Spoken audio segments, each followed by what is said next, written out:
there's value in these early niche communities, psychedelics or in bodybuilding or in martial arts or in yogic communities or in breath work. It's just that we see these extremes of like a Wim Hof or or somebody who's doing deliberate heat exposure and cold exposure. And the question for a really good scientist should be, is there value there? What can we extract that the general population could benefit from at a more subtle level, like weight training? Everyone used to say, you only lift weights if you're going to the military playing football, you're a bodybuilder. How about extending neural function in the brain by stimulating the neuromuscular system, right, in people in their 70s? I mean, that's being done now. So I think that an open-mindedness is really what's needed in biomedical research and public health. And I think, I can't speak for you, obviously, but I get very frustrated, as I think you do and other people do, when people are immediately just shut the door like, oh, that's just like crazy bro science, biohacking. Actually, there's a different name for it. It's called ahead of its time science. It's called paying attention to things that clearly have big effects and that at lower dosages or done in a particular way might actually have tremendously positive effects. And the best example I can point to would be physical training, resistance training, but also if you jogged in the 1950s, I'll never forget that scene in Mad Men where the woman's out for a jog and all the housewives are like, oh, what is she doing? No one ran outside of PE class. Right. Well, jogging craze, now it's like accepted to be a runner. It's encouraged to be a runner. Yeah. Huge effects, psychedelics. And so I think I'm old enough now, I'm 47, to just see like, the stuff that everyone thought was crazy, supplements, you don't need that. This is the stuff that can make life better. Yeah. And so I don't encourage people to die, but I encourage many of them to retire. I'm like, just a lot of voices just need to retire. Just go away and let the next generation come in, and they'll eventually replace me too. And they'll replace us all, and they'll get replaced. But let these new ideas at least be considered and talked about. That to me is what's exciting about podcasting and social media. Yeah, and also if you're getting advice, particularly advice about physical health, about metabolic health, or about mental health, or about the possible the actual benefits, whatever they may be. And it's not just dose dependent when we're talking about psychedelics. It's dependent upon the psychology of the individual. It's dependent upon your life experiences, whether or not you have a tendency to schizophrenia. It's not like those people shouldn't do it. Bipolar schizophrenia, very clearly. You ramp up the dopamine and or serotonin system, you amplify psychosis. Yeah. In fact, I was studying cannabis for a while for an episode, clear health benefits of cannabis. And yet we also know that if young males in particular, study out of Canada, who have a predisposition to psychosis, do very high THC cannabis, they are at a much greater risk. The estimate is up to 4 times greater risk for a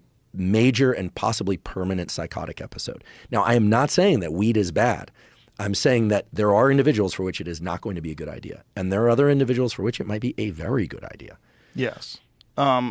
Look at the individual. Like if you're talking to someone who's fat and they're talking to you about health, maybe that person is not really qualified to have this discussion. Maybe they haven't taken care of their own physical health, so they really shouldn't be distributing information. If you knew something that could radically change the way your body responded to diseases, the kind of energy levels that you would have, your mental health, but yet you were ignoring it for some strange reason, well, that person has a giant hole in their life game, right?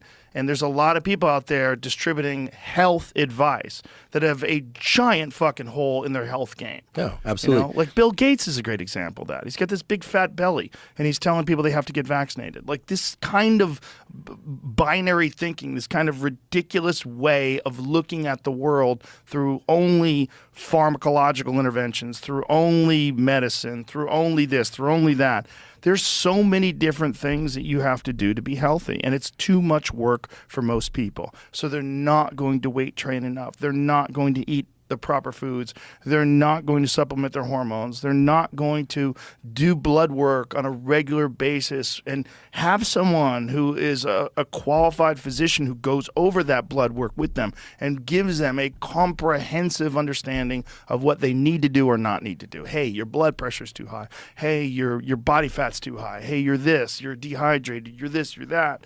You have low vitamin D, you have low magnesium. All that shit is massively important. So when you see someone who's distributing advice and they clearly aren't paying attention to everything that we know today, well, they're not on the cusp. They're not ahead of the game. They're not they shouldn't be the type of person that's telling the rest of the world what to do. Yeah, it's like a dentist with bad teeth. Yeah, exactly. Just like, but cosmetic surgeons and dentists with bad teeth, you don't see them. You don't see a wrinkle doc with like a prune face, because it's right there. That's the product that people are paying for. Unless he's really good, like this guy doesn't give a fuck about what he looks like, but he can make you look great.